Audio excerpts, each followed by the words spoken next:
Lads, this is the GeordieJedi here, your man for all things Newcastle United and football in general. I'll pretty much report on it if it's a big story. Anyways, today, Newcastle United, well, Aston Villa versus Newcastle United because it was away at Villa Park. And we've finally done it. We've got our first shot on target. As you can imagine, I was being sarcastic. Well done for getting your first shot on target, Newcastle. But come on. An absolute just boring match. BT Sport commentators. Well, actually, there was just one commentator that was terrible, and it was Michael Owen. Now, personally, I don't mind Michael Owen as much as everybody else. People, you know, even in Newcastle don't like him. But to be honest, I've never minded him as much as people do. But really, his commentating was shite. I'll go into that in a little bit. 0-0. Aston Villa probably deserved a point in a sense. Their defence was amazing.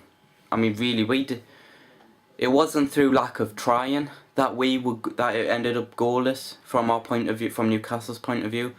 I mean, we attacked. We had chances. We had corners. We had maybe 1 or 2 free kicks. Especially in the second half, we had so many chances, and their defence was pretty good. Guzan got in on it when their defence wasn't good. You know, Guzan put in the saves as you'd expect.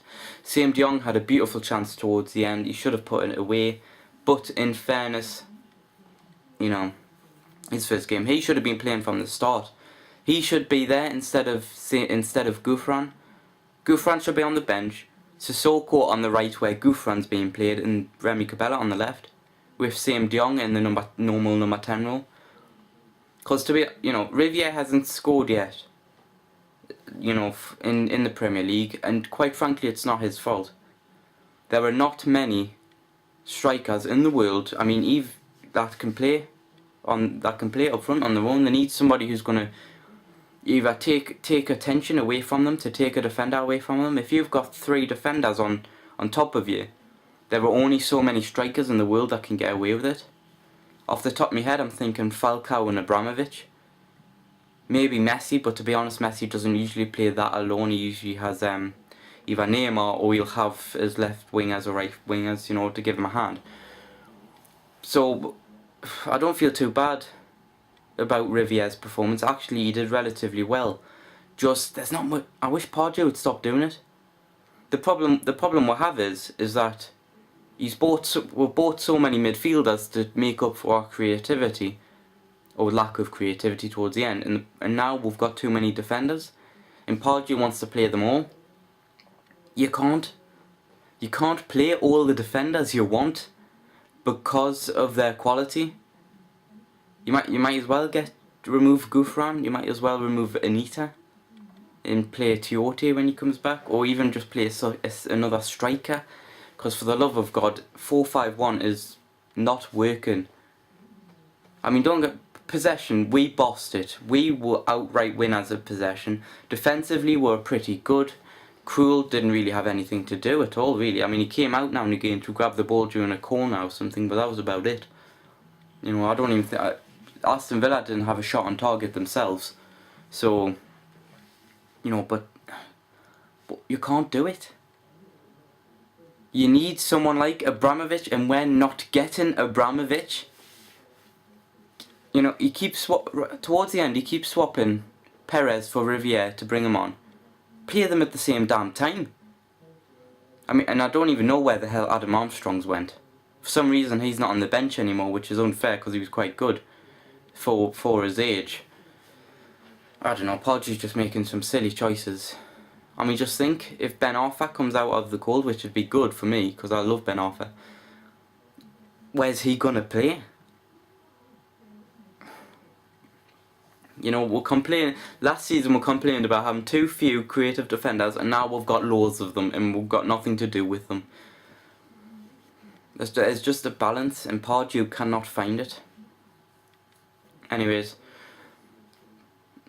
I was watching the BT Sport coverage, and Darren Fletcher was quite good actually. I quite like Darren Fletcher as a commentator. Michael Owen was just shite.